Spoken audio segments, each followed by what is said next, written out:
రోషన్ గురించి ఏం చెప్తావు? ఎందుకంటే అంటే ఒక స్టార్ బాయ్ని చూస్తున్నాం.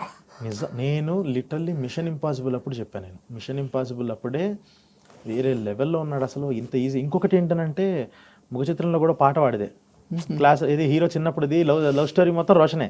Okay okay. అప్పుడు కూడా అప్పుడు చేసినప్పుడు కనిపించాడు ఒక స్టార్. అప్పుడు చిన్న పిల్లల్లాగా ఉండి అరే భలే ఉన్నాడే అనుకున్నా, కానీ ఆ ముఖ చిత్రంలో క్లాస్ రూమ్లో మనం అనే సాంగ్లో రోషన్ గారు చేసినప్పుడు ఏంటిడు ఈడు ఈ ఏజ్కి లవ్ మాంటేజ్లు ఎరగ తీస్తున్నాడు అన్న ఫీలింగ్ వచ్చి, అయిపోతావు నువ్వు ఏదో అయిపోతావు అని చెప్పేసి అనుకున్నా. ఈ కథ రాగానే వెంటనే ఈ ముగ్గురు పిల్లలు కావాలి అని చెప్పేసి టక్కున వెళ్ళిపోయి వాళ్ళతో సెట్ చేసి, మంది ఫస్ట్ షెడ్యూల్ అయ్యాక కోర్టు వచ్చింది మనోడికి ప్రాజెక్ట్. ఆ గ్యాప్లో వెళ్ళి చేశాడు.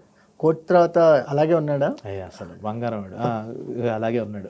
ఎందుకంటే మాకు సక్సెస్ చేంజ్ ఎవ్రీథింగ్ అంటారు కదా, ఇండస్ట్రీలో అవి ఎక్కువ చూస్తుంటాం. కరెక్ట్. సో అలా మారకుండా ఉండటమే చాలా డిఫికల్ట్. కరెక్ట్.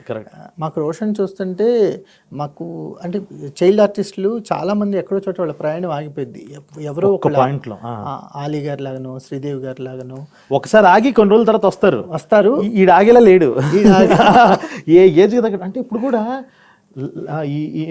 లక్కీగా ఈ ఏజ్ గ్రూప్లో ఆప్షన్స్ చాలా తక్కువ ఉండటం వల్ల వాళ్ళు కథలు రాసేటప్పుడు కూడా ఆ ఎవాల్వ్ అవుతున్నదే వస్తుంది.